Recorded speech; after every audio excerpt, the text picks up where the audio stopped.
What happens to all the beautiful goals and the magnificent goals that ultimately don't count? Where do they go? Where are they now? Where do those goals reside? Those beautiful, beautiful goals that ultimately don't get you anywhere. I was up the back of the Brimlin Road stand when Rod Wallace put away the 22 pass move we had against Borussia Dortmund. Old Iron Foot, Jurgen Kohler, a World Cup winner, he'd scored an OG that night, scored for Rangers where we were in a Borussia Dortmund shirt, and then we had this beautiful 22, 23, I think it's 22 passes, a phenomenal goal. Maybe the height of football under Advocat. We can argue about that. There was great nights in the Champions League as well under Advocat. Great domestic days as well. But it was the knockout stages, and we won the first leg 2-0, but we went out in penalties. The only time Borussia Dortmund have ever got the best of us in 5 attempts. Yeah, we went out. So ultimately, that was it. It was didn't amount to anything, did it? I remember standing at the Rangers end at Hampden watching Celtic score a magnificent goal. It was a goal that made me. It was the 1986-87 League Cup final. We won it 2-1. I think we're 1-0 up. Ian Durant scored the opener into the Rangers end to start the second half, and I'm sure it was an equaliser for Celtic. Maurice Johnson, who would get sent off playing for Celtic in that game, but him and Brian McClare worked a 1-2 at the edge of the box. Celtic shooting into the Celtic end, obviously second half, and it was the goal that made me realise. It's the first one I always think about when I think of the concept of how being at the football, how much more you get out of the actual game of football itself, the actual match on the park, by being at the game. You know, sometimes you get a worse view, particularly up the back of the Rangers end, but you get to see the whole of the game happening in a way you don't see in the television. And that goal, I remember, it was a goal that told me all about the speed that you get to see if you're live. You get to see the true speed of players. The other time I also remember taking that on board was when I was up the top of the new camp, that away section, up the very top of the old new camp, and Lionel Messi scored against us, just getting to see what was basically a human being going into fast forward mode. Like pressing the old video recorder, we'll go fast forward, and this fella was just moving at speed with the ball stuck to his feet. That I've never seen. To see it in the flesh is a different thing from seeing it on the television. And that day, I have to say, 86-87 League Cup final, maybe it's because we won, I can be charitable about it, but to the Celtic equaliser, although they lost the game 2-1, the speed of the move, the 1-2 between McClare and Johnson, with McClare just taking it first time and putting it straight into the top corner from about the edge of the box, I think it was a magnificent goal. But didn't count. Celtic lost the League Cup final to Rangers. That was that. Giovanni Van Bronckhorst, remember him scoring a direct free kick, curling it round the wall into the Rangers end at Parkhead, into that net there, in a game we lost 5-1. We get beat 5-1 by Joe Venglos' Celtic. We went back later on to Parkhead that season and claimed the league title, winning 3-0. But on the day, on that night, and it was a painful, painful night, that goal was of little consolation. Where does it go? Where do all these magnificent goals go? I remember being in the North Stand at Hampden. It was a strangely early kick-off on a Saturday. It was at 12 noon. Scottish Cup semi-final. I think it was 2002-2003. We won the treble. But the semi-final of the Scottish Cup was against Motherwell. It ended up 4-3. We won that game and we were in real trouble at times. Motherwell were magnificent. And into the Motherwell end at Hampden that day, James McFadden, again, a fantastic team move, and he curled it into the far top corner. Magnificent goal. The Motherwell fans behind them turned it a beautiful picture. That Motherwell fans all jumping up as McFadden called this in. Ultimately, it's a beautiful picture to me, but it didn't get them anywhere, did it? We got in the Scottish Cup final. We won the thing. We put them out that day. Where does that goal go? McFadden also curling one into that very same net. Although I'm behind that goal, I'm with the Motherwell fans that day, except it's the first leg of a qualifying playoff against the Netherlands. And yeah, we beat them 1-0. A magnificent Saturday afternoon, and it was him and Darren Fletcher. McFadden and Darren Fletcher worked a beautiful little move, and it was a lovely goal that McFadden curled into the Dutch net. Place goes crazy. It's a magnificent result. And the Dutch, was it 6 they put past us in the second leg? I stopped counting. a certain point. They absolutely destroyed us. Where does that goal go? Where do the beautiful goals that ultimately count for nothing? Where did they go? And I takes it in his right foot and turns in the one movement and hits it first time. And I feel as if the first time I saw our goal tonight was from the angle that's the replay from behind Cyriel, from behind him, where it's just rifled. I didn't see it hitting the back of the net. I knew it had from the reaction, from the commentators, from everything, because I didn't see it. It was more like I saw it hadn't gone past the post. I saw it didn't appear anywhere else. It had been stopped. That shot that he just took so quickly, he wouldn't dare. I've put that straight, bolt straight on the diagonal into the bottom corner of the net at Old Trafford. Rangers have never scored a goal before in Manchester. 3 previous attempts in Manchester in European competition, twice at Old Trafford in the Champions League and in the City of Manchester Stadium, as was for the 2008 UEFA Cup final. And what a way to do it, and what a time to do it as well. I thought it's not going anywhere else. And that split, when you break it all down into split seconds, it's not going anywhere else. The shot was as straight, as perfect, as daisy cutting as the all blue kit on Big Cyriel hangs. It just look staunch. It's upright. It's magnificent. The finish suited it, and that's not going anywhere else. And the knowledge in my head that it's not, the ball hasn't gone. It hasn't appeared on the track side. It hasn't appeared, like the other side of the stadium. It's in the bottom fucking corner. Just segued with the yelps from the commentators and the roar from the Bears before my eyes could fasten. It's something about the white of the ball with the white of the net, and there's a little bit. I don't need to watch it back again. If I can bear to, there's something going on there. There's a little bit of, I don't know, is there a flashlight or something? Just kind of overexposes it, and I couldn't quite make out that. I couldn't see the ball actually hitting the rigging. But there's certain goals that Rangers score, or Scotland, whoever you're supporting. But me, it's most of my passion obviously goes towards Rangers. That's my full-time thing. There's certain goals that you score, your team scores in games like this, where the chance of history, the chance of just a magnificent result is so it's so closely dangling right in front of you. It's almost bouncing off your nose that you don't dare. I've trained myself to the point of I've been through so much pain in situations like that before, that I know how to keep myself under control. It's pathetic in many ways, because I just don't want to let myself go. I don't want to get invested. And I didn't mention last night, I don't think I mentioned, despite it being a 1 hour, 47 minute long preview pod, which kind of tells you, number one, I'm insane.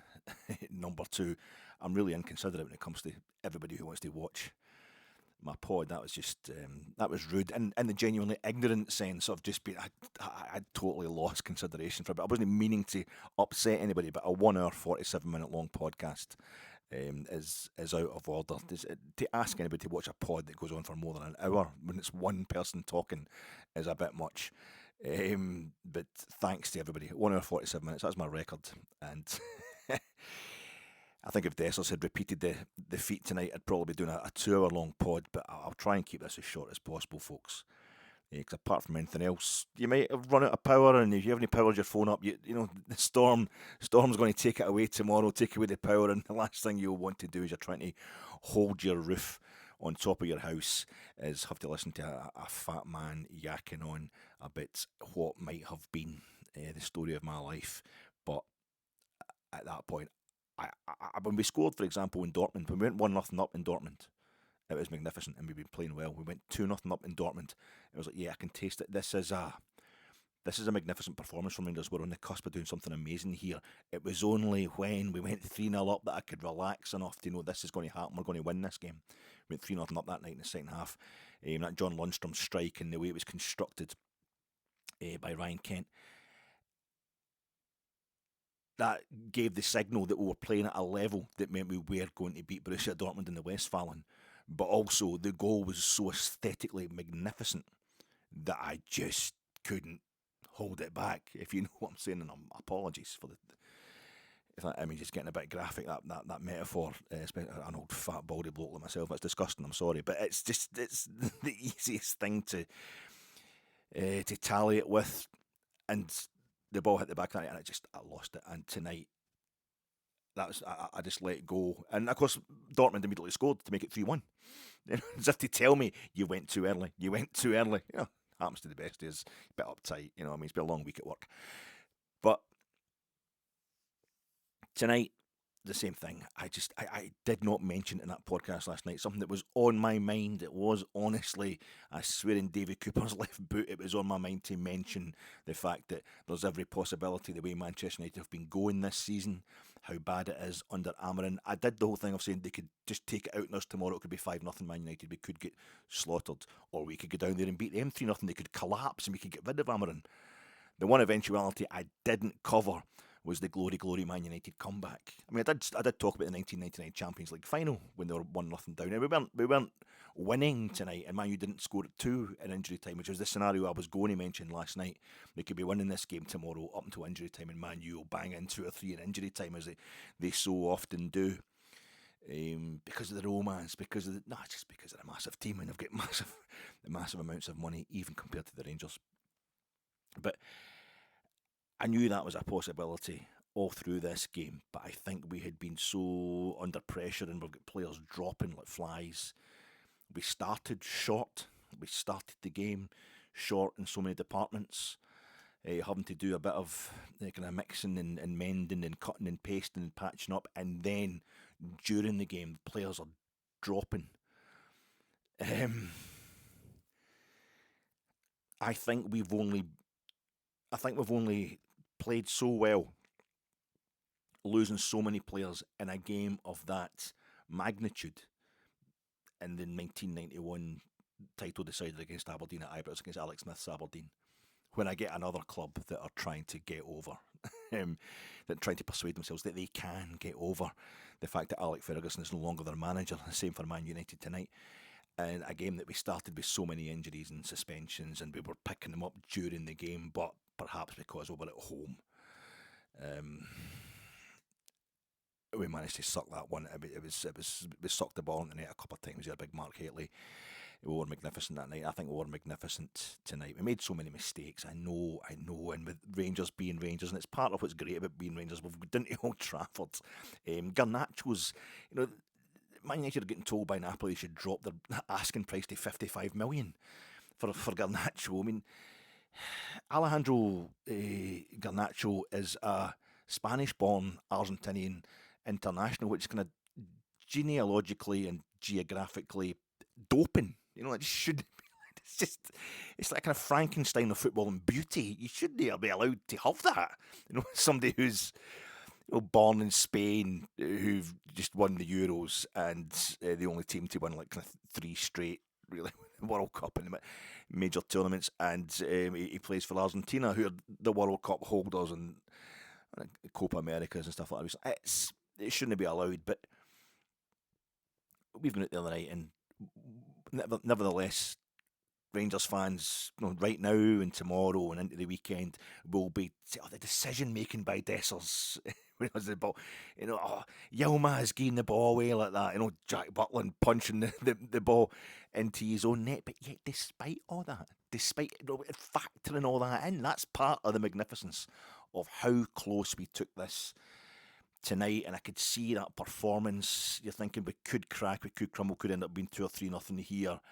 But we're playing our way back into the game because Bailey Rice come on to you. He had to come on at half time, and we conceded a goal after that. But he's going in.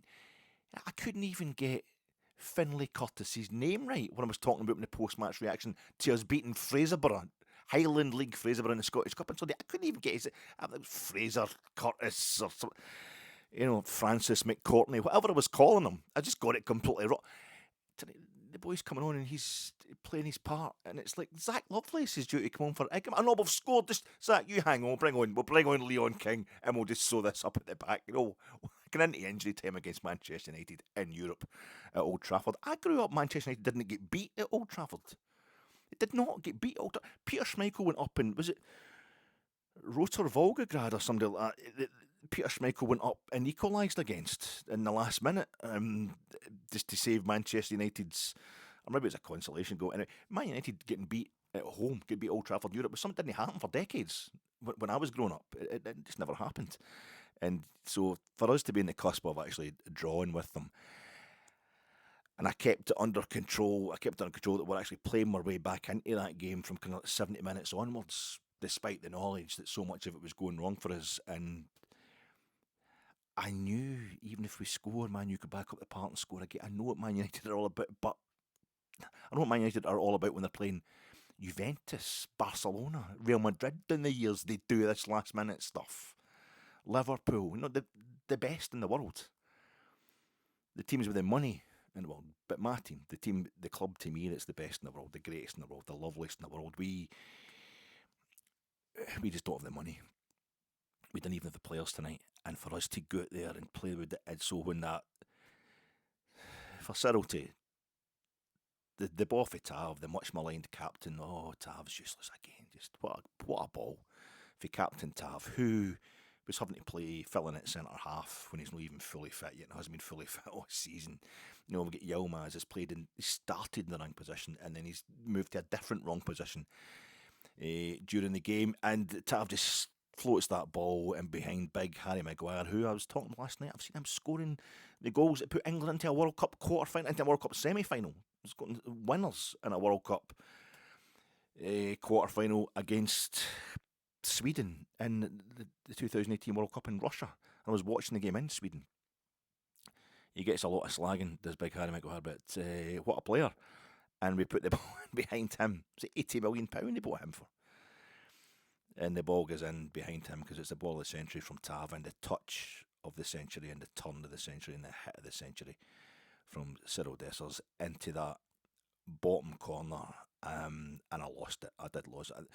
Short of my roof getting taken away by Storm Owen or Ewan or whatever it is tomorrow, I basically get rid of my roof early doors. I was up through the tiles, but couldn't help it. I went too early. I couldn't help it though. It deserved that. And the place that all the goals that don't win games, all the goals in games that you lose, the place where they go is right into your fucking heart, into your psyche, into the story of your team in your life. That was magnificent. To be hanging on like that, to be so devastated that we lost the game, when you see the players we've got, and compared to, Bruno Fernandes is probably about 100 million he'd get sold for. The guy who scores the winner from the class of 92, he's a bit of class in 92 minutes, Bruno Fernandes, to kind of walk it in through Jack Butland's legs, because Hefty, who is 20-year-old, and looks like he's still having fun growing a moustache, it's still a big thing for him. Get a mouse, get a mouse, I'm a grown man now. He switches off. Maybe there's a bit of Portuguese partner going on between them or something like that. I'm not going to bother going for this Hefty. Okay. I don't know. He doesn't follow the guy correctly, but it's a hell of a ball from Lisandro Martinez, who was on the bench during the World Cup final, the last World Cup final, but an unused sub, but he's kind of got a bit of experience there. I'm so proud. Proud. Very, very proud. And that's, these goals, it's not that they don't go, it's not that they don't count. They count towards your enjoyment of the game. You've got to take the pain. And sometimes when you can narrow it down, when you can just say this cost us, that cost us the game. In a match where you're playing Manchester United at Old Trafford, I think you're on the right road. I think we are on the right road. But this is your phatic. Rangers have finally lost an away game in Europe, and in the second minute of injury time of his 8th game away from home in Europe under Philippe Clement. Post-match reaction pod coming to you in association with Jersnet. Check out Jersnet tomorrow night or tonight, whenever you're seeing this pod. Friday night it will be John and Colin, so that'll be a cracker, and they'll be giving you all the reaction to Rangers lost at Old Trafford, looking ahead to our game at Tannadice on Sunday. I'm sponsored by them, and I'm also sponsored by Staying in the House between 10 a.m. and 5 p.m. tomorrow, Friday. Stay in the house between 10 a.m. and 5 p.m.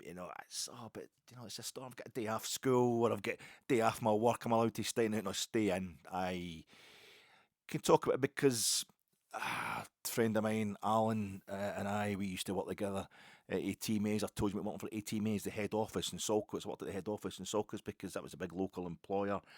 And their head office is just up. What you're going to see tomorrow, the standard shot in Scottish news television will be on STV. It'll be reporting Scotland, and it'll be on Scotland Today. Whenever it's storms lash Scotland, and storms always lash Scotland, they show you footage from one spot. Their favourite spot is on the railway line at Saltcoats. As the train comes from Stevenson into Saltcoats station, it goes along a bit of the shore, which is there's rocks.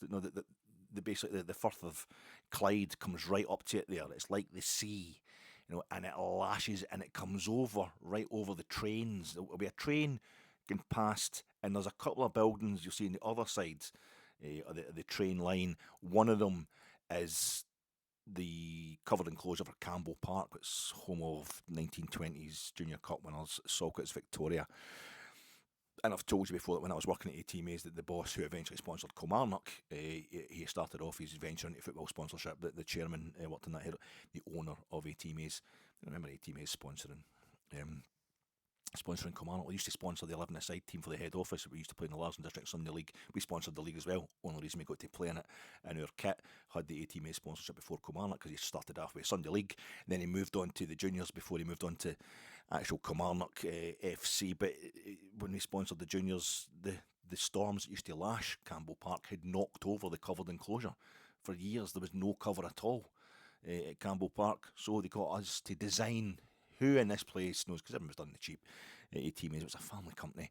And my boss was a total private school boy, so he knew all about the rugby and the golf, but I was the football expert, so I came in and went up to Irvine District Council to help design a covered enclosure. So that covered enclosure, I designed football architecture, Archibald Leach. Anyway, I'm trying to change the subject, and it was painful.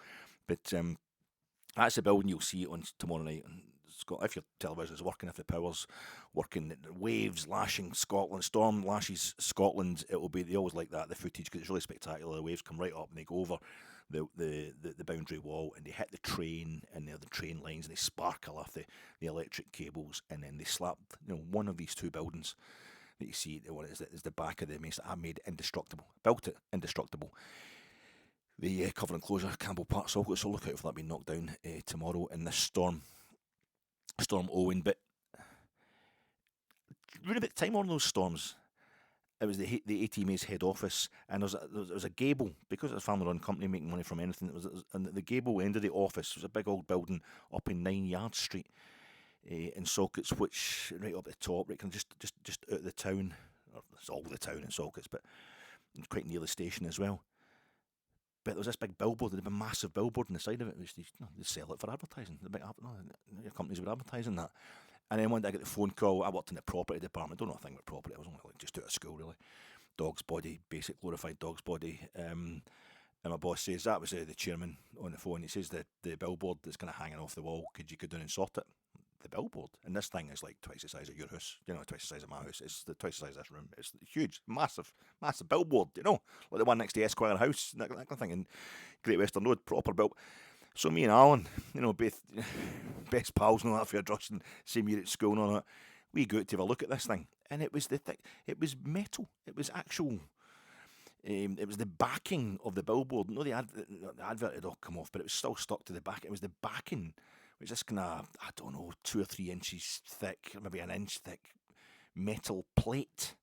You could see the wall of the building. This thing was all coming off. It was halfway down, and it was like, "Aye, boys, just pull that off, could you? Because it looks unsightly hanging off the wall. Pull it off and just, shove it in some bushes or something somewhere. Just do something."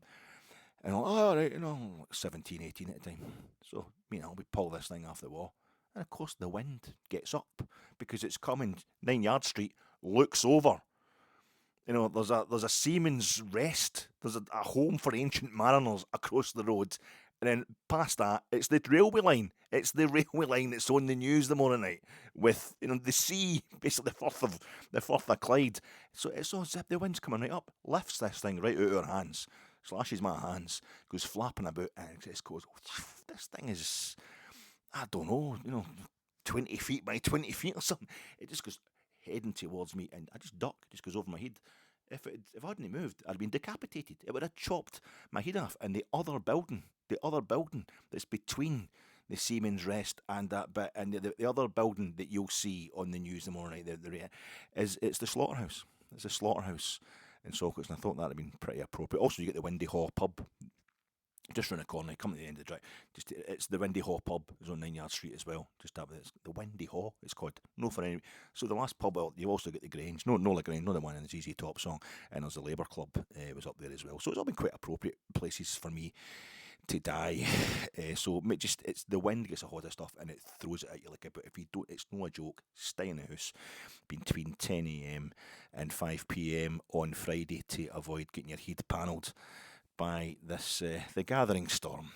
Winston, you wanted the small boats to come across the channel with lots of folk in them for France, didn't you? Operation Dynamo.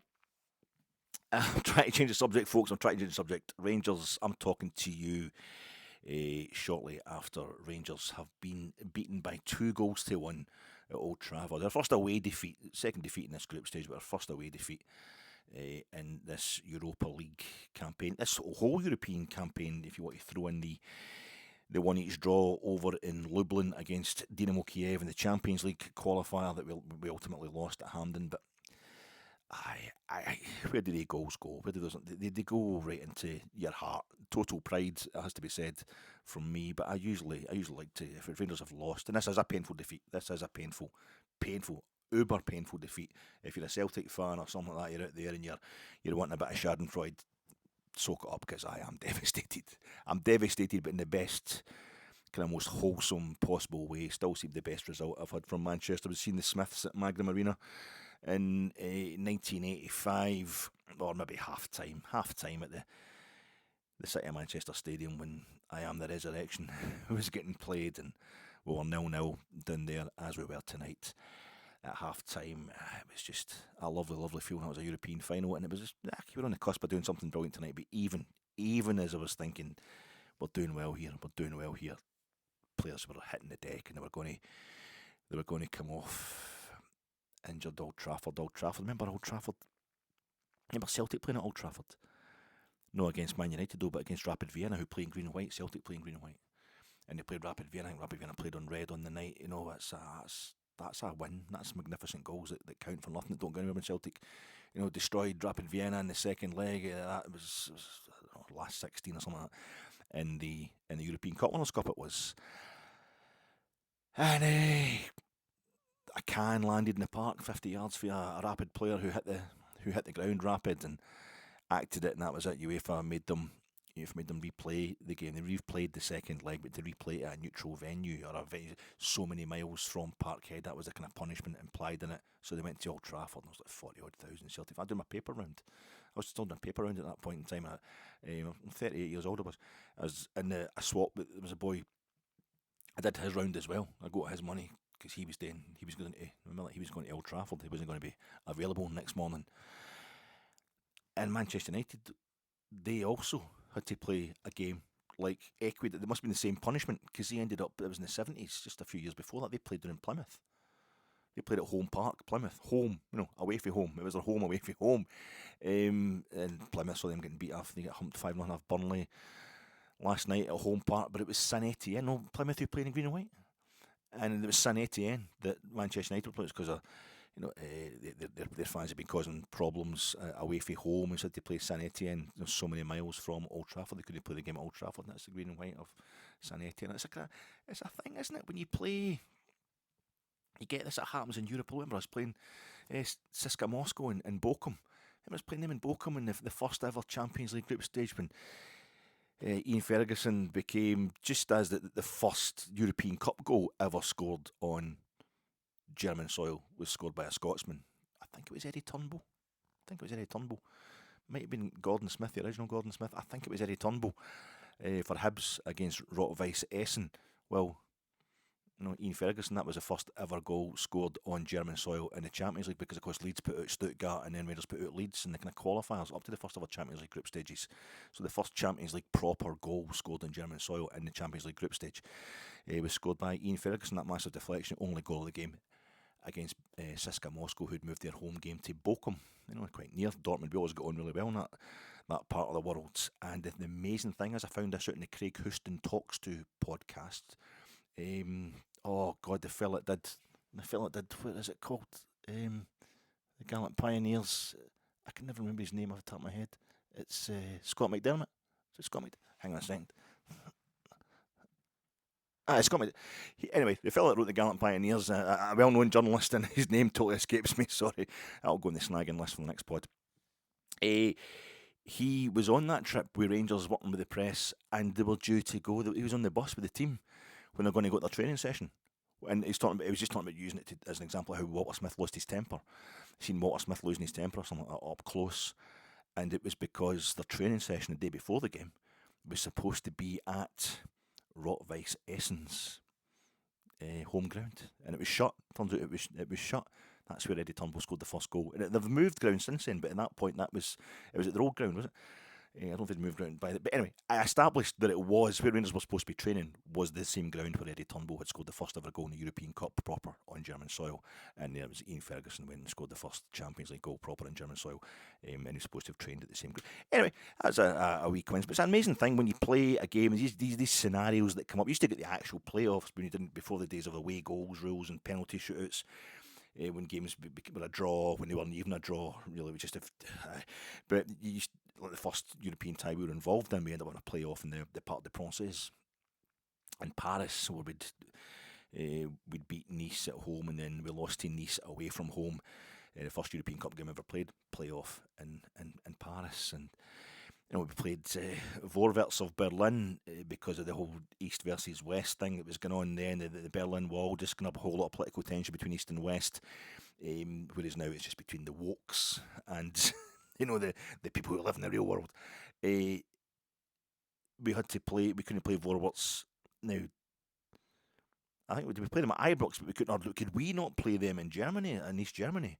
Anyway, it's behind the Berlin Wall. There was a playoff anyway. One of the legs got moved. It got moved to Malmo. It played at Malmo's old stadium, Malmo Stadium, and then it got fogged off and get replayed the next morning. It was quite amazing. But it's interesting, these things. It gives a wee different scenario. And I remember, we played Angie Makachkala, the green and white thing again. We played it in Legia Warsaw. Angie Makachkala played in yellow. Famously, but Dagestan, it's kind of a bit of a war zone, really dangerous. We weren't allowed to go there, really, so they thought it was unfair of them to come to Ibrox, then we wouldn't go to their place, so we just had a one-off game, and we played it in Warsaw. It was Legia Warsaw, green and white. We played it there. Their old the stadium before they got all done up. What else have we got? You'll remember this. There's hundreds. Remember that same Champions League, Olympique Marseille. They also played CSKA Moscow. It's because of the weather in Moscow. They're moving these games to different. When we played, Dynamo Moscow, who we played in the Cup Winners' Cup final, their run to the Cup Winners' Cup, I think they only played one game in Moscow of all the games they played. They were moving it all over the Soviet Union. It wasn't just different places in Russia they were playing. They were playing all different parts of the Soviet Union, playing their home legs. And the way to the 71-72 Cup Winners' Cup final, you had also Red Star Belgrade. Remember Red Star Belgrade? With the breakup of Yugoslavia, it was considered too dangerous, as it is for Ukraine just now. I mean, Ukraine, obviously, this season we played Lublin. We played in Lublin, but was it Motor Lublin, their ground, against Dynamo Kiev. They were hosting Dynamo Kiev's home games. We saw Lazio travelling to Hamburg, travelling to the Volkspark Stadium in Hamburg to play Dynamo Kiev in the Europa League group stages. This Europa League group stage. Sorry, this season we had a ridiculous situation where Bayern Munich were playing Shakhtar Donetsk. We're away to Shakhtar Donetsk, Bayern Munich, in Gelsenkirchen. So there's like 57,000 watching Bayern Munich beating Schalke 5-1. Sorry, beating Shakhtar at Schalke's ground. 5-1. Whereas Bayern are actually the away team, but they had it in Germany to get 50. Maybe it's good money for Shakhtar Donetsk to do that, but that was a weird situation. You'd Spurs using Wembley and that's the biggest ever attendance for the Europa League match in Britain. Spurs played Ghent, and it was a 2 weeks draw at Wembley's 80 or 85,000 there, when they were getting their place done up. Maybe Arsenal playing like Fiorentina and Panathinaikos at Wembley. Almost Spurs playing Barcelona at Wembley in the Champions League. Lionel Messi, absolutely magnificent that night. You get these wee scenarios. It's a nice wee scenario, but I just remember when the breakup of Yugoslavia, obviously Red Star Belgrade won the European Cup in 1991.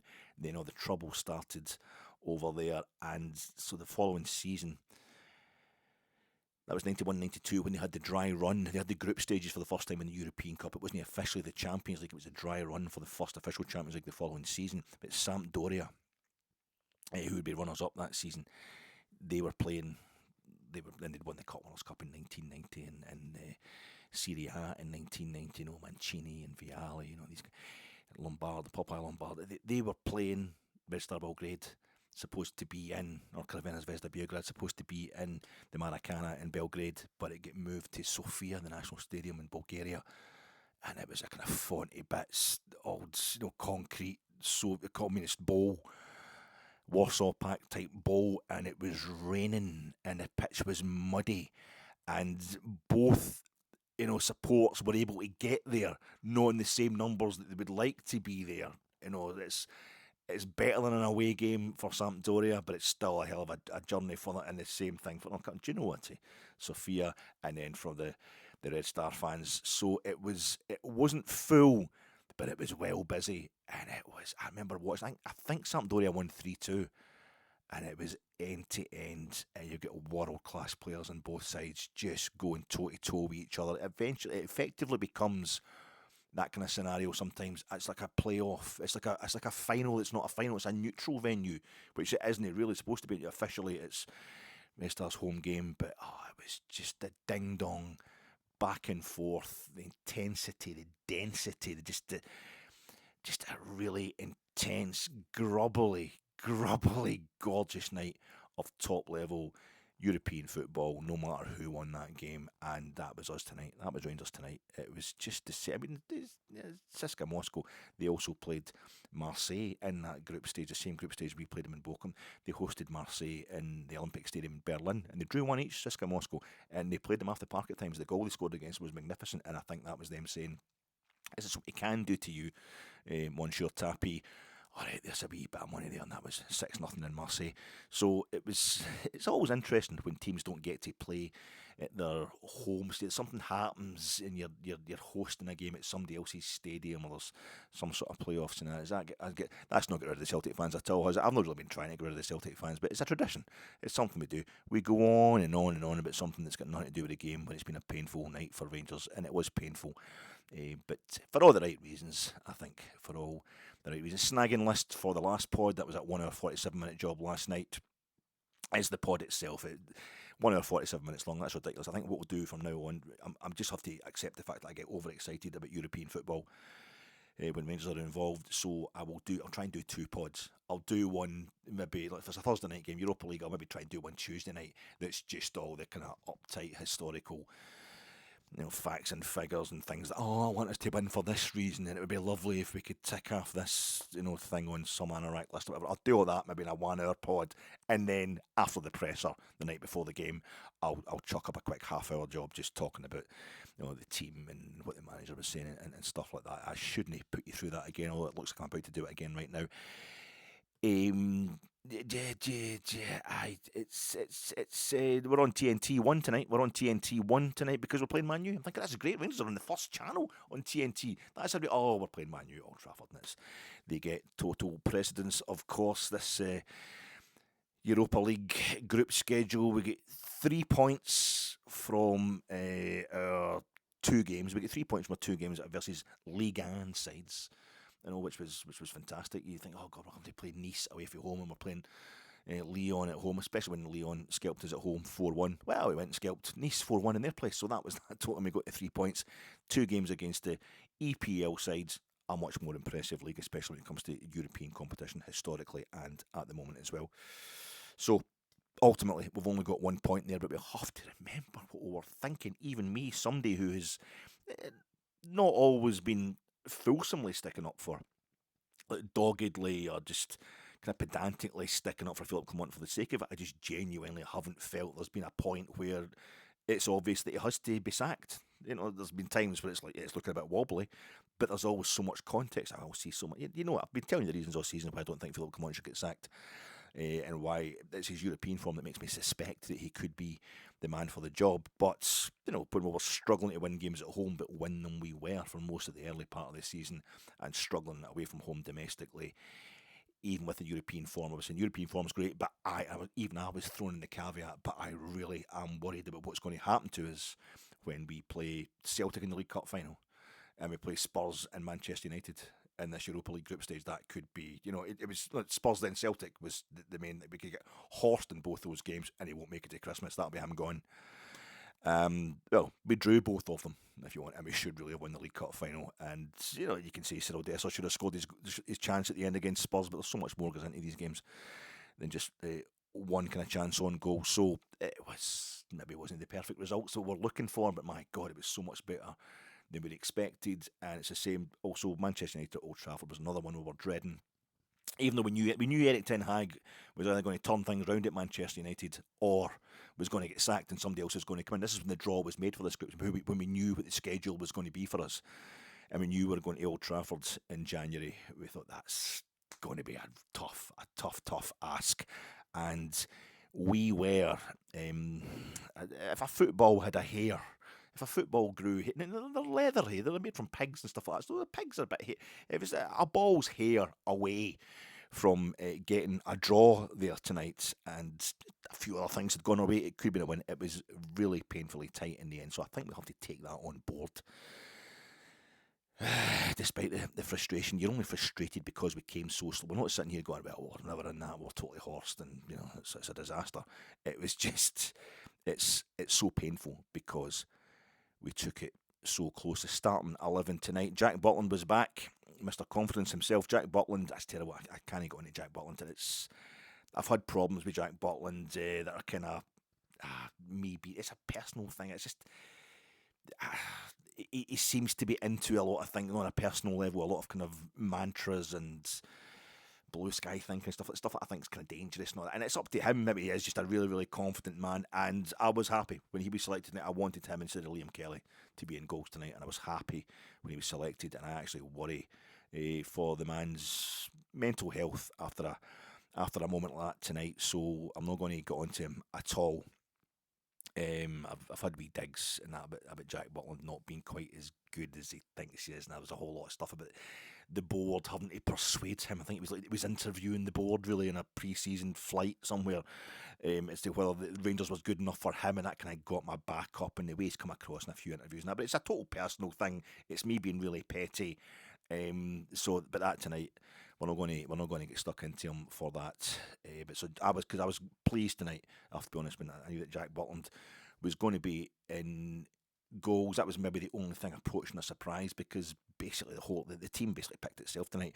Another couple of items for the snagging list for the last night's preview pod was me making a big deal about the fact I think Ridvan could play wide left, whereas everybody else was just like, Ridvan's going to play wide left instead of Hadji tonight, because Hadji's not in the European squad. It'll be Ridvan that's playing up there. I was like, I think the manager could, bit left field, literally, but out of left. I think the manager could throw a real swerve ball there and put Ridvan on the left-hand side. Everybody else is like, yeah, it's going to be Ridvan on the left. Everybody knows that's what's going to be. There's no other options, So I put a bit much. And also Edison Cavani. Thank you to Aaron RFC for getting in touch and reminding me that the man with the Skeletor face who scored for Manchester United in the 2021 Europa League final was, of course, Edison Cavani. His name just totally escaped me. Uruguayan internationals. And what a goal scorer he was. So, the team was pretty much as expected. We had Hefty at left back, Tav's back at right back. I don't think there was any real doubt that with Tav playing the game on Sunday that he was going to be back in the team tonight, because apart from anything else, so many injuries. It was Proper and Balogun at centre half. We had Conor Barron coming back in to sit beside Nico Raskin in the absence of the suspended Diamande. Although you could have had Diamande playing at 10 with Raskin, that's worked for us well in Europe away from home anyway. So maybe if Diamande hadn't been suspended, Conor Barron would still have played. He'd have sat beside Raskin and Dio would have went forward and vice versa. But anyway, it was Conor Barron and Nico Raskin sitting, and Ridvan Yilmaz wide left of the forward going 3. Nadim Bajrami in at 10 as expected. We had on the right hand side the one and only Václav Cerny, and up front it was Hamza Igamane. I thought maybe there's a chance we could have had Igamane coming off the left. That was the other thing, and Dessers playing up front from the start, but that was a non-starter. Quite literally, Dessers on the bench. Man U, Man U's squad and everything is just a whole lot of money, but they included a reserve goalkeeper, a Turkish fellow who did well against Arsenal in the cup. They won in penalties in the cup at the Emirates, and a lad making his debut, his European debut. He's played a few games for them, and Rio Ferdinand cheerleading. As far as he was concerned, we were Fraserburgh and they were us on Sunday. Manchester United were us. Well, it's the all blue kit. We're wearing that beautiful all blue kit. No Harry Maguire at the start of the Man U squad. He was on the bench. We're wearing the all blue kit in which we lost 3-0 last time. Coming down the tunnel at Old Trafford, though, it's just so used to watching. It's like a kind of different planet watching English Premier League, but you watch so much of it, and that's us coming down that tunnel there, and we're wearing the orange, very smart, the Castor orange tops. You hear the bells singing away, but Rio Ferdinand was implying, I think he's getting that thing a lot of English players do, but it's like, oh, you Scots think you've got a monopoly in passion. Well, we've got passion as well, and he just does that whole cheerleading thing, Rio Ferdinand. No harm to the guy, but I can't go at all. No doubt he can't go my part either, which is equally dreadful. They won't need passports, they won't need visas. Peter Drury there in 2008 encouraging the small boats full of migrants to come and invade our shores. That's Peter starting Brexit right there, laying the groundwork for Tom Robinson and Nigel Farage. Well done, mate. If you're all about raving at Islam, then remember Brahim Hemdani. He got us to that 2008 final in Manchester as much as anybody else. And then we had old Igamane tonight, Bajrami, Diamante. Manchester, prepare yourself, Rangers are coming. Remember that Peter Drury? Peter Drury's commentaries I always find a bit OTT. I always think they're a bit mushy. He's a bit too determined to be, hysterical almost, over-emoting, and then the minute he's doing it about Rangers beating Fiorentina in a European semi-final, he's bang on. Every word just really hits home. It's like a birthday card. You go into a card shop or something to get a card for somebody, and it's sort of these mushy things. But the minute somebody sends you one of the cards with that mushy sentiment in it, you believe it. Because they're saying that about you, and you are a lovely person. So it's the same thing with Peter Drury's commentary. The semi-final, we got to Manchester, and the Bears. Well, indeed, Manchester, prepare yourself. Rangers are coming, and as per the day after that 2008 UEFA Cup final, you will wake up to find Manchester in pieces. But this time, it's not our fault. Even the Bears haven't run away at home this time. We're all stuck there. It's just the storm. It's Storm Owen has that's what's put in the window on in Boots the Chemist. A guy in crutches going through the broken window of Boots the Chemist to knock stuff. That was my abiding memory of post-match Manchester 2008. The Bears will be staying in Manchester a bit longer than expected, but it's no disgrace what happened tonight, and hopefully they'll get themselves a good few drinks tomorrow, have a nice Friday there, but stay inside between well, that's Scotland, it's between 10 a.m. and 5 p.m. Just everybody, please stay safe. If your first thought when you got that emergency notification on your phone tonight was, I hope this means Tannadice and Sunday is off, then you're pathetic, and you need to sort out your priorities in life, and also you need to follow this podcast, because that's exactly what I thought. I know the team that we put out tonight was a bit kind of bare bones, and we're also going to exhaust ourselves in this game. I think we should put in an emergency thing, see if we can just field a five-a-side team. If Dundee United, for safety's sake, reduce the crowds, reduce the crowd that can turn up on Sunday, and we'll reduce the players. Just make it a five-a-side game. Have it in a hall, a nice safe hall somewhere where everybody's indoors, and we'll have Liam Kelly in goals. We'll have Nsiala at the back. I think we'll have Danilo, and we'll also have Hadji, and maybe one other. We'll just fit one other from tonight. Maybe Bajrami, seeing as he did nothing during the game tonight. We're carrying him as well, and still managed to nearly get a result. Old Trafford's 9th trip to England for Rangers in European competition. We've only ever won there once, and that was 33 years ago. And Sir Alec was at that one as well, in the stand at Elland Road. Did he come into the dressing room that night to celebrate? I hope he wasn't coming into the Rangers dressing room tonight. But I think only 2 other occasions we've managed to avoid defeat. The one each draw with Wolves in the semi-final, which we ultimately won the Cup Winners' Cup in 60-61, and the 0-0 with Manchester United at Old Trafford under Walter the last time we played there in the Champions League. So not a great record we've got in England, despite us wearing all those England tops in the early 2000s. And as I say, we'd never scored versus Manchester United in Europe. First few minutes of the game, Leon Balogun, last-ditch tackle on £55 million at a snip. Garnacho, we're shooting to the Stretford ends, and it'd been like, to see us scoring into the Kop Anfield is probably my kind of ultimate dream. Even though I've got no affection for Liverpool, no affection for it, it's just iconic wise stuff you grew up with. Blah blah. I talked about that last night. It'd be nice to see us scoring at the Anfield Kop. Nice to see us get a touch of the ball towards the Anfield Kop, as it turned out the only time we played Liverpool in European competition. But tonight we're shooting towards the Stretford end, and 9 minutes in, Raskin triggers the trap, just kind of when about the halfway point in the Manchester United half. What's a 1-2 with Igamane? Beautiful touch from Igamane to play Raskin, and he's in on goal. He's in 1-on-1 with the goalkeeper, and he just falls over. He just takes a wee stumble, and he can't quite pull it off. I don't know if he's choked on the site of the net or whatever. Knowing Raskin, he's a cool customer, probably not. But it was at that point we got under a bit of pressure in the first 5 or 6 minutes. But you thought, I think we might, nice to see us getting a wee chance there early doors. A couple of minutes later, Tav floats a beautiful ball over at the back post for Yilmaz, who has a kind of, he's coming in, it's a hard shot, he takes it first time on the volley basically, and it goes into straight towards the goalie, who makes a kind of easy enough save. But Ali McCoist is going on about how he should have smacked it towards the back post and all that, but as Rio Ferdinand was pointing out, Ali McCoist is a striker with quite a good goal scoring record, and he's maybe just showing off what he could have done. A bit much to ask from Yilmaz, but it would get worse for him as the game went on. Igamane was getting more ready to pounce and mistakes at the back. We kind of woke up at that point, about 20 to 22 minutes. We had a wee period of pressure in the far corner, which again kind of breaks down when we play it over to Yilmaz, who is playing in the, to play left midfield is not really his natural game. He just keeps giving the ball away. It was something he did a lot when he first, and I remember saying it was playing against Kilmarnock on the 2nd of January last year. And he had this one pass, these dangerous passes inside in his own half. And it's going to be the death of us if he keeps doing this, keeps giving the ball away. He did it once against Kilmarnock, and I actually slagged him out loud, which I don't usually do. I don't usually slag Rangers players out loud when I'm at the game. And he was brilliant for the rest of the game, and he was brilliant for the next month. And that was, that's. So he's got it in him, but he was getting back to the bad passing tonight.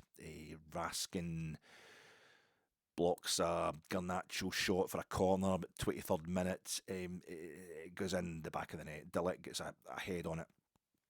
He basically looked like a goal to me, but it was ruled out for a soft foul on Proper by Euro, but it was a foul. It was a foul in European terms. Like Ruben Amorim, amazing to hear a Portuguese player talk about soft fouls when they're the most hit the deck nation on earth. But there you go. He was protesting that it should have been allowed as a goal. Many people thought it should have been, but in European terms, no. In fact, just technically speaking, it was a foul on Proper. They were talking about it being a push by Euro into his back. The Manchester United centre half, who's a big fella anyway, makes it look a bit worse. But I think the way his feet went, I think it might be a tangle of feet as well.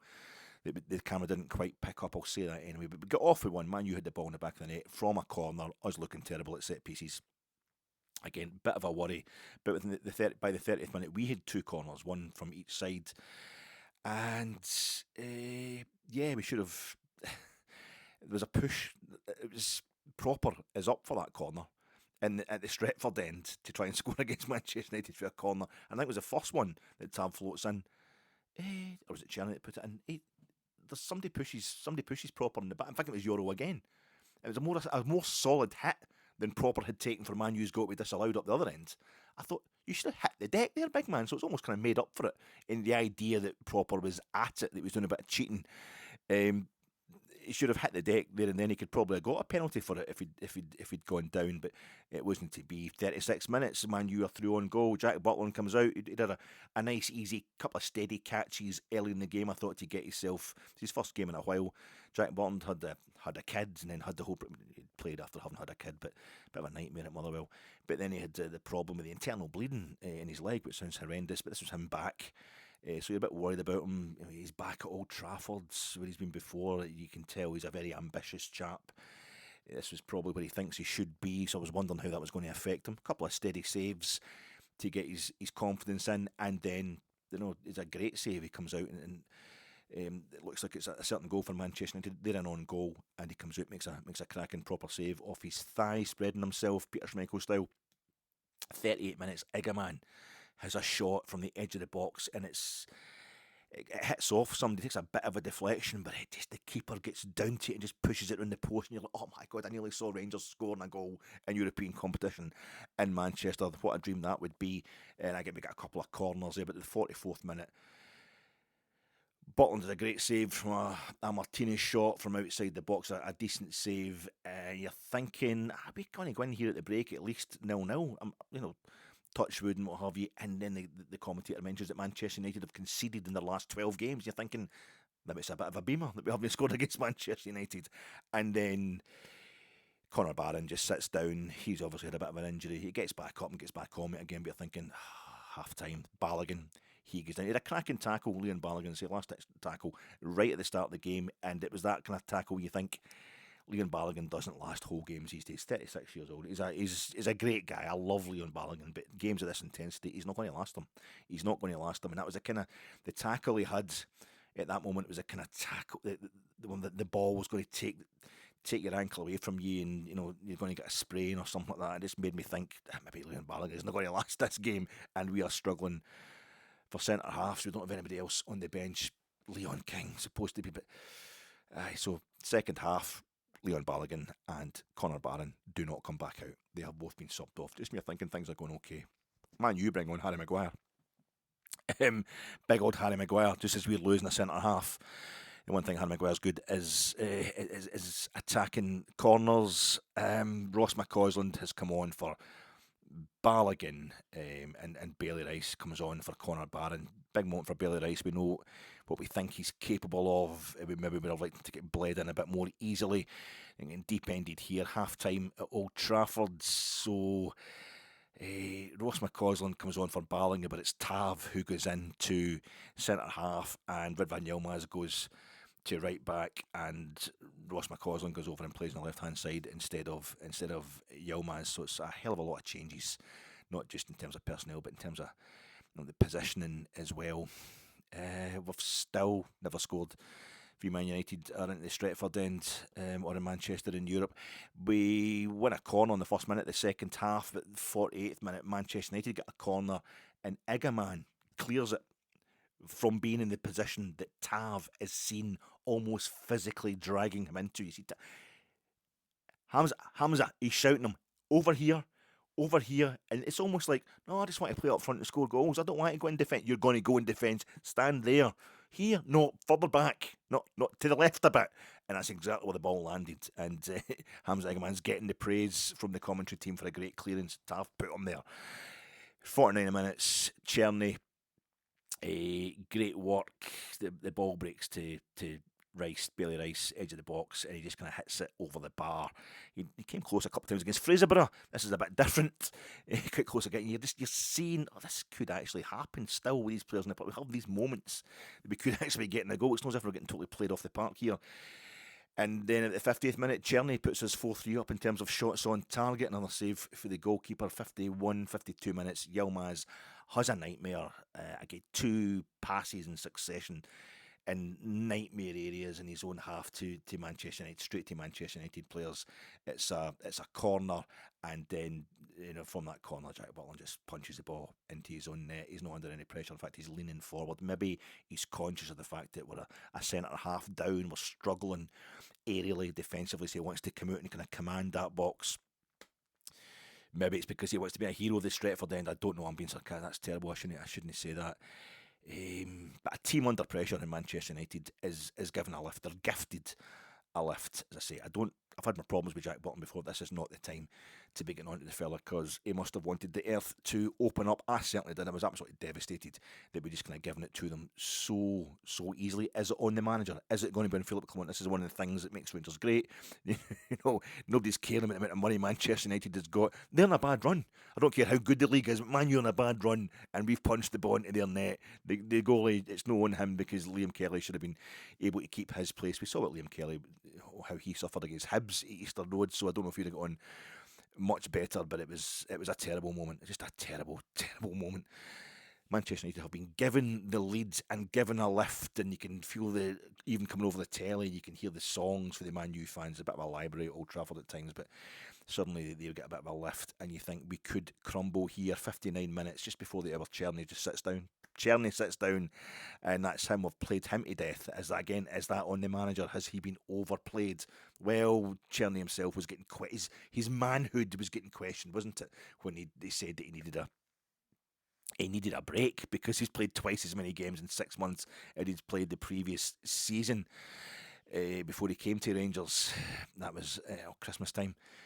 The festive period, he's run himself into the ground, and he literally just sat on the ground, and off he went, and on came 18-year-old Finlay Curtis. Fantastic for him to get his kind of first team debut against Fraserburgh at the weekend. Here he was coming on as a substitute against Manchester United in Europe at Old Trafford. Again, could it be on the manager because of the European squad? That's something else that will be mentioned, no doubt. Danilo, Hadji, not in the European squad when the likes of Bailey Rice and Finlay Curtis are. We can't change the European squad until after this group stage, obviously, but I think I can quite easily envisage a scenario where, well, Hadji was holding us to ransom at the time. It might be the way things are done on the continent, but it was bad. It was awful, and I think we're quite right to try and force his hands with that one. We couldn't be putting him in the European squad. What would that say to the rest of the players that were showing the loyalty to Rangers? And if Danilo's not fit, and we all had questions about Danilo's fitness, we still do. So we'd be saying, would you be better off? I can see a scenario where they're both injured, or Hadji isn't even at Rangers, and we're giving it. Why would not let Bailey Rice and Finlay Curtis get them in the European squad? At least they'd be available. They'd still be here. They'd be wanting to play for the jersey, and they'll be fit and young and all that. So it's just, we just don't have a very big squad. The manager has talked about that. It's going to take 2 or 3 transfer windows. This is just the situation, and we're trying to get so much out of the quality players that we have, aka Václav Cerny, that they're going to get themselves injured. 61 minutes, proper heads one off the line. Corners and free kicks. Man United are just hitting Buttland every time now.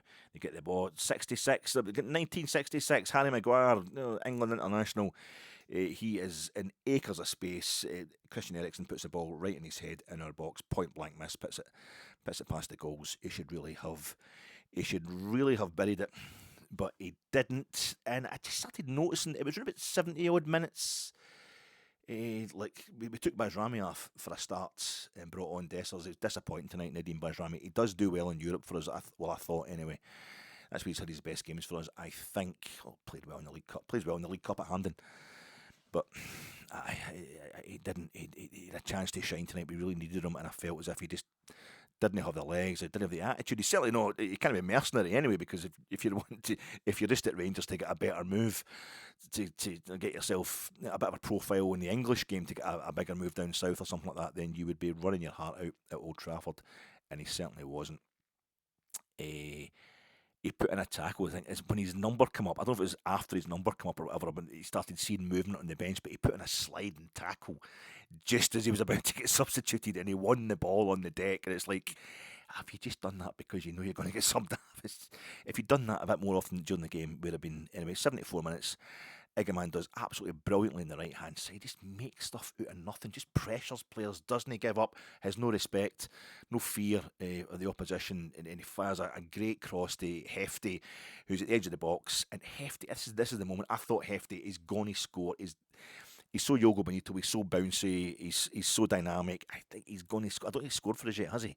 And if he does score for us, it's going to be. I thought it's going to be in a game like tonight, and it would be volleying one into the top corner.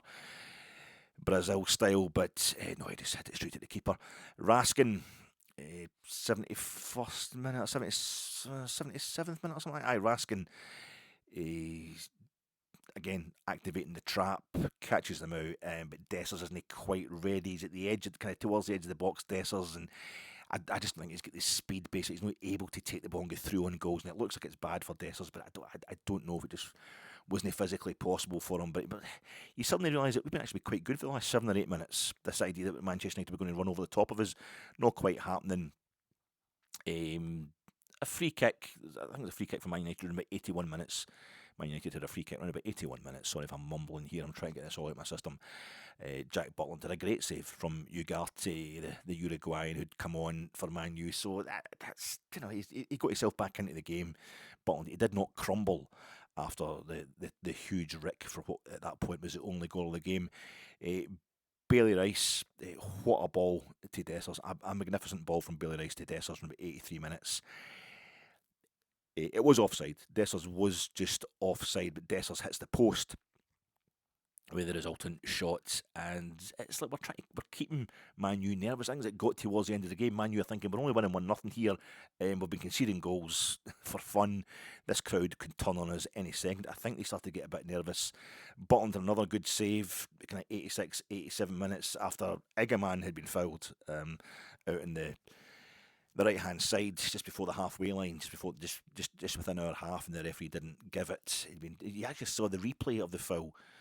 You saw a woman in the crowd, a Manchester United fan, just going, "Oh God!" at her players steaming in so carelessly, but it wasn't given. So Buttland did really well, and James Tavernier just floats this ball for the halfway line in his own half to Cyriel Dessers, and like I talked about it, it was just, he takes a wee touch of Dennis Bergkamp's against Newcastle, he just takes that ball with his right foot and turns.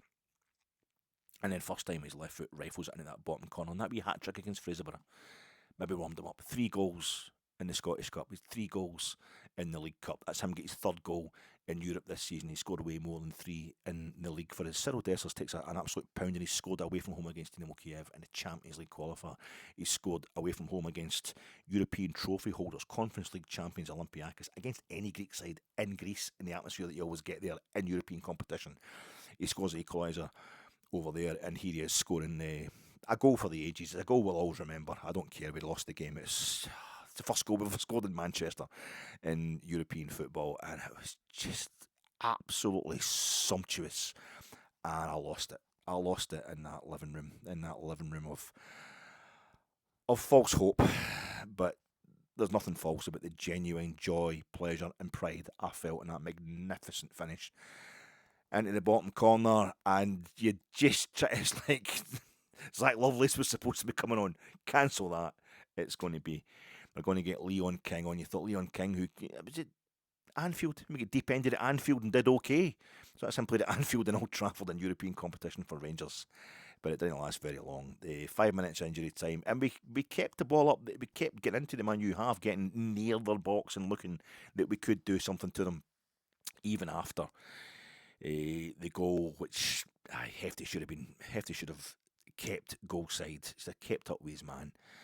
Easy to say watching from the commentary position or from the sofa with the arse hanging out at the I sit on. That's my sofa. The other sofa, the good one, is the other side of the room. Yeah, so the ball goes in. That's they walk it in the back of the net, and the Man U players are wetting themselves. You think they'd won the Champions League? And that's fine. I'm delighted that they're so chuffed to have beaten Rangers, the Rangers B team by a single goal. I say that as a compliment to Rangers, not any bitterness towards Manchester United. We've got too small a squad, and we have gone deeper in Europe. The new format confuses us. We're not used to playing this amount of games in a group stage in Europe. We're playing European football after Christmas. We would usually have played 6 games in the group stage before Christmas. That's when it ends. Well, we've already got another 2. This is the first of 2 that we're playing after Christmas. So we have gone deeper in Europe than in terms of games, number of games played, even though we haven't. This whole thing of usually the group stage is finished before Christmas, so playing in Europe after Christmas means a different thing now. You're going to be playing, if you're in the group stage in August, you're going to be playing European football after Christmas. I think we're just stretching the squad to its absolute limit. I think the way it's the same, the injuries we picked up last season, Yeah, there could be problems with Michael Beale's team and what they did to the players pre-season for last season. This season, I think it is just. I think there's also the same as happened under Clement last season. It's just as I say, he's trying to get too much rev out of an engine that doesn't have the capacity. I don't really know about mechanics, as you can probably work out, but that's the best metaphor I can come up with. And it keeps breaking down because he wants it to perform at a certain level. And it's so close. This is the first in 8 games away from home in Europe, all against serious competition. This is the most serious of the lot opponent that he's had away from home in Europe, and he only lost it in the second minute of injury time when we were down to the bare bones in terms of a team. And I thought, I'm really proud of the way we played tonight, and I think Philippe Clement is the man. I do think questions will be asked. It's always the same with Rangers supporters. We don't get the results, we're annoyed. But I think a lot of the annoyance comes, there's no resignation. There would be no resignation from Philippe Clement.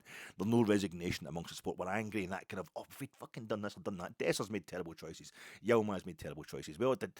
Jack Buttland punched the ball into his net. There was individual mistakes everywhere. But it's a team that's been cut and pasted together. I think it was a magnificent performance. Man of the match makes it, like Finlay Curtis and Bailey Rice, just for their age and just coming out there and being part of a Rangers team that came for, well, especially in Finlay Curtis's case, as far as he's concerned, the game finished 1 each. He came on when we were 1-0 down.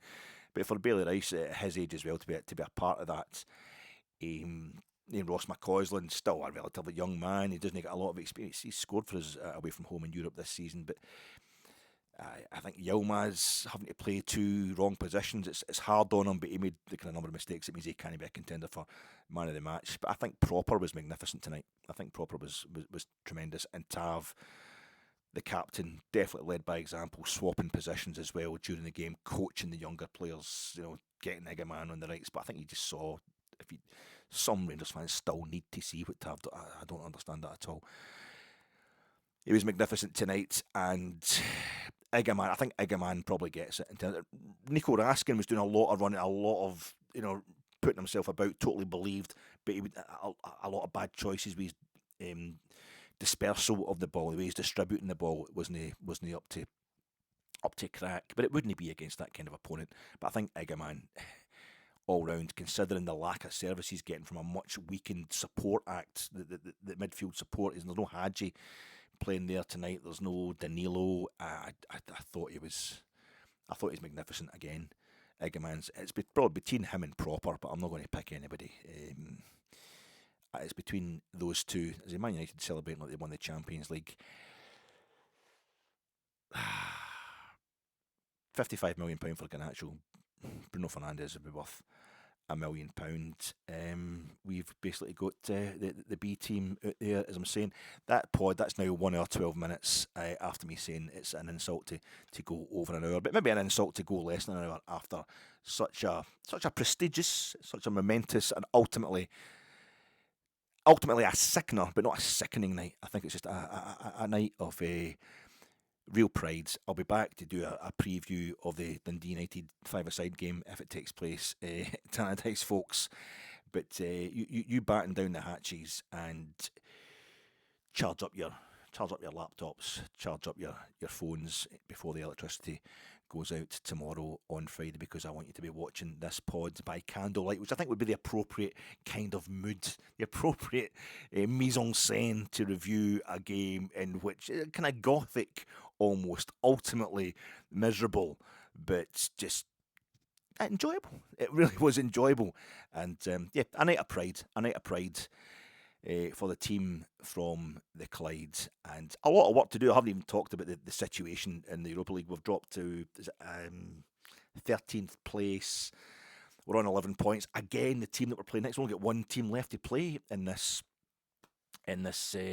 Europa League group stage. Union Saint-Gilloise next Thursday. It's no time to rest, no time to sit on my laurels. And again, the team that we're playing are locked on almost exactly the same points as us, really close as they're on 11 points as well, a couple of places behind us. We're not guaranteed a playoff place, It looks like we're chances of getting straight qualification top 8, which was always dodgy anyway. That's almost certainly gone.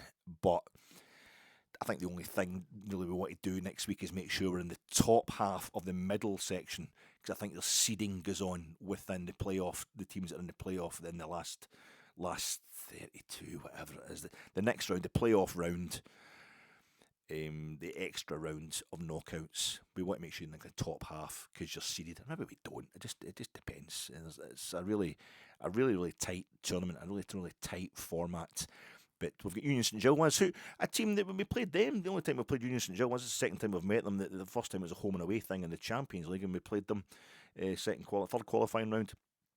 We played them in their patch, but it wasn't their patch. We played them in Lublin against Dynamo Kiev, Leuven against Union St Gilles, because their beautiful home stadium isn't up to scratch for UEFA standards. That's a wee thing. We beat them 3-0 the last time we lost 2-0. So a 1-goal win would do us next week. I think a draw would do us next week. But the main thing is tonight, Rangers have scored their first goal in Manchester in Europe, and a city that's got two different sides that have won both the Cup Winners' Cup and the Champions League.